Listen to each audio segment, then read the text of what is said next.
High, good morning. আজকে আমি ভীষণ খুশি, তাই খুশিটা তোমাদের সঙ্গে শেয়ার করতেছি। সকালবেলায় আমি একটা সারপ্রাইজ গিফট পেয়েছি। এই দেখো, ব্যাগ আমার বলু পাঠিয়েছে।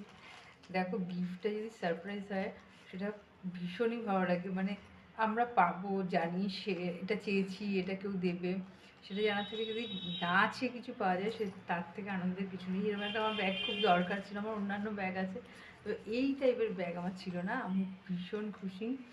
আমি সবাইকে বলবো যে তোমরা মাঝে মাঝে তোমাদের প্রিয়জনকে ছোটোখাটো হলেও সারপ্রাইজ গিফট পাওয়া, দেখবে সেই খুশিটা দেখার মতো হয়।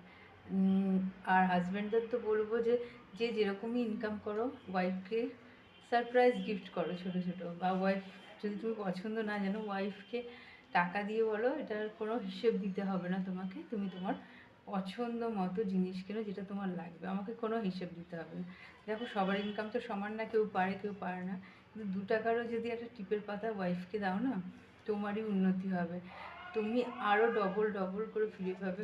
অনেক অনেক কাজের অপরচুনিটি পাবে। ওয়াইফকে আর মা, বাবাদের তো সবাই যত্ন করে, টেক কেয়ার করে, ফ্যামিলির হেড বলে, কিন্তু বেশিরভাগ কেয়ার করা হয় না মাকে আর বউকে। তাদেরকে যদি খুশি করে দাও না, তোমার ঘরে সবসময় লক্ষ্মী থাকবে। আমি আজকে ভীষণ খুশি, ভীষণ এক্সাইটেড, দারুণ লাগছে, দারুণ।